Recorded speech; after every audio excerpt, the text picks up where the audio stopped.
Fernanda. As I kept reading the book Spooked by Mary Roach, a lot of things came up to my mind. I, some things I still agree with the author, and others I disagreed. And then things that came up to my mind to discuss with you. Firstly, I wanted to say that I agree a lot with the author because she is still in the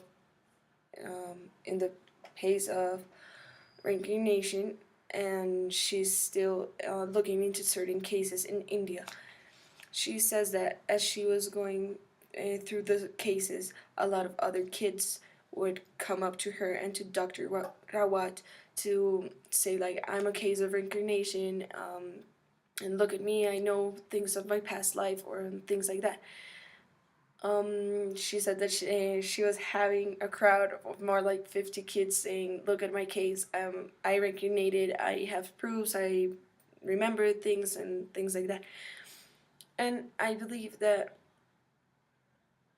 what these kids are going through is that, I guess, that they're seeing that other kids are getting some kind of attention because of their cases of reincarnation.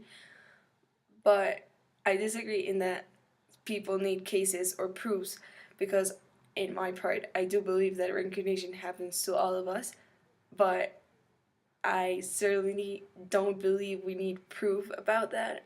I had never had like an idea of my past life or who was my past life. I have no idea. I haven't lived a situation in which I would say, like, yes, this is my past life, or that girl or that woman was my past personality. So I don't believe people need cases, which leads me to kind of agree with her in that people who are looking up to her and saying, please investigate my case, I think they're just like trying to get an attention. So first she starts talking and questioning, and yeah, questioning the culture and the ideas of people who believe in reincarnation, because many are going through the idea of birthmarks, that birthmarks are supposed to be where your past personality died or had a vital injury. So she starts in page 37. She says, a few words about birth defects and birthmarks. Among cultures that believe in reincarnation, congenital abnormalities are commonly viewed as clues of a child's past life. So I guess that many people see birthmarks, as she says, many people see birthmarks as a, a pathway to get to know how you died in a past life. But I believe that, as I said, they don't need to have a proof. And on page 39, she keeps on saying, and she comes up with this. Phases of a past life are suggested as explanations for complexion irregularities, stockiness, third nipples, albinism, posture, diet, fear of women, fondness for toy airplanes, cleft lips, pimples, speech impediments, widely separated upper medial incisors, and fondness for eels, cherots, and alcohol. Viewed through such a broad eyepiece, reincarnation is an easy sell.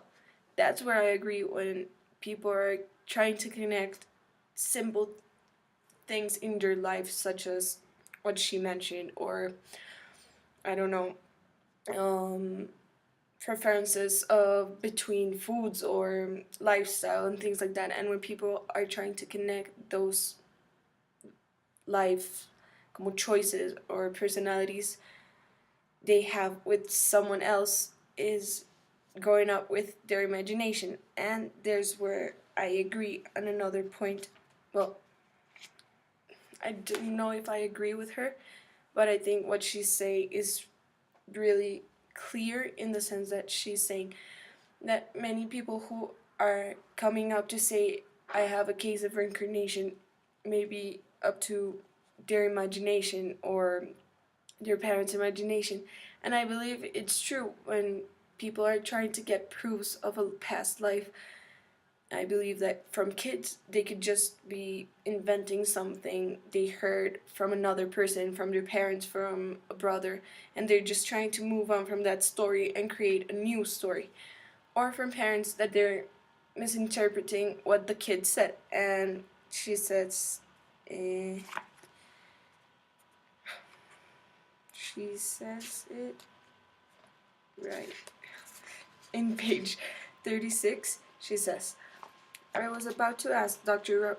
Rawat whether he thinks that the unique circumstances of the penis may have inspired the boy's imagination and or the parents. She's beginning to question a lot about how um, she's questioning the cases and how people are trying to connect simple life,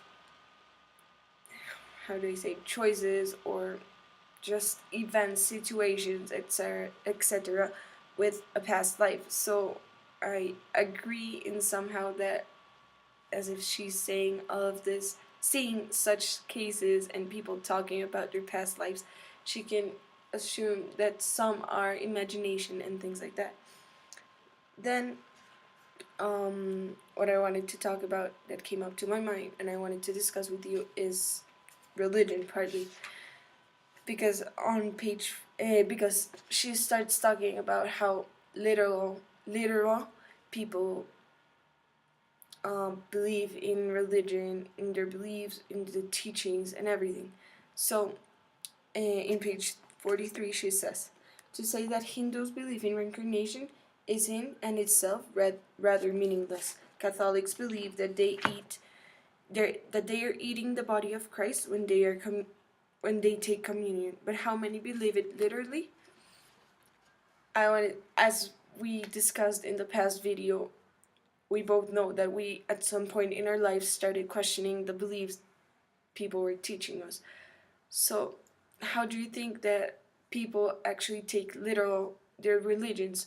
Maybe not you or your family, but we all know that there are extremists and people, or like Orthodox Christians or Muslims or people who, how do you say, that truly believe and put all their lives, all their faith into religion and live up to that. So I wanted to discuss, how do you think that affects someone, and how does that affect your life? Because if I would live, or if I was a Catholic and I would live to everything I would learn or everything I would read about the religion, how would that affect me and how would that affect everyone surrounding me? Because it's a drastic being so strict with religion. So I wanted you to know and like to think about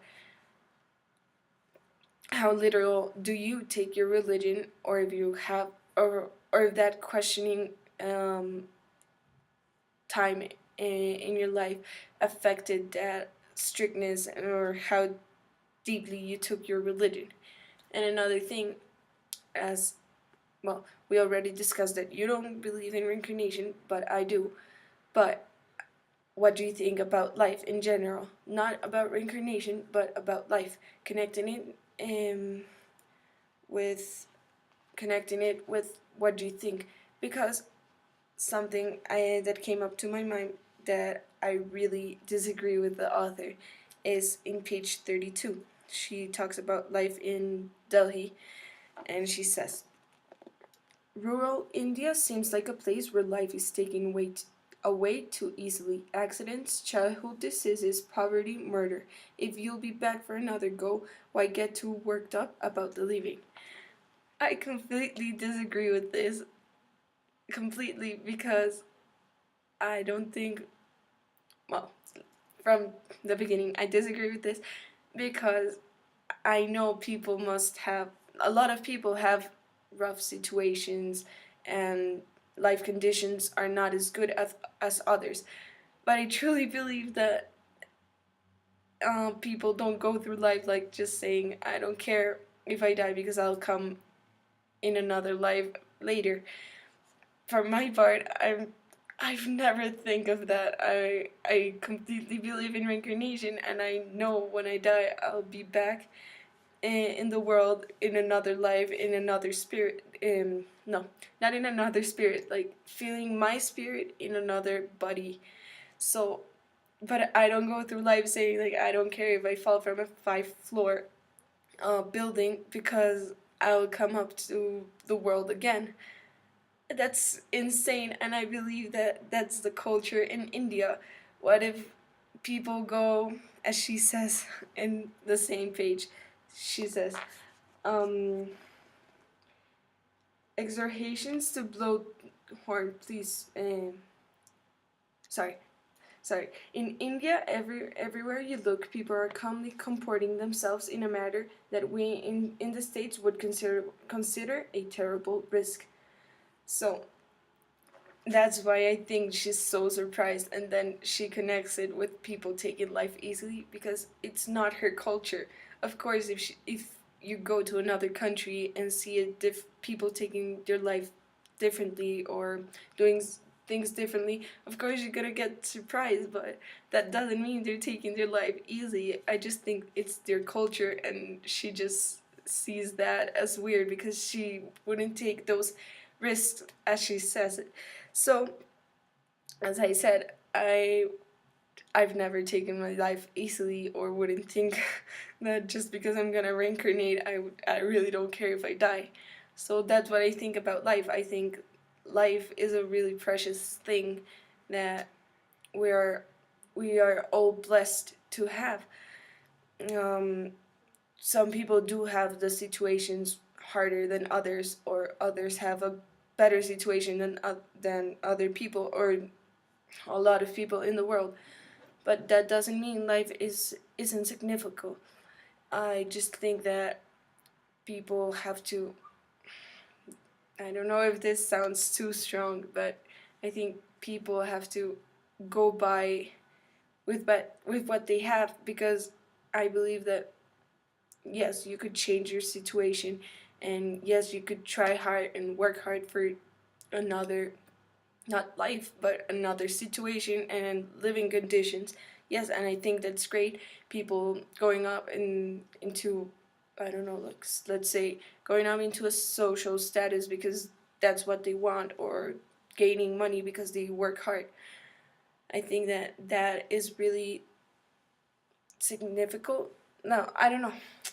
That is really meaningful, and that life in as it is just wonderful. I believe life shouldn't be taken easily by no one, and I really, I don't know.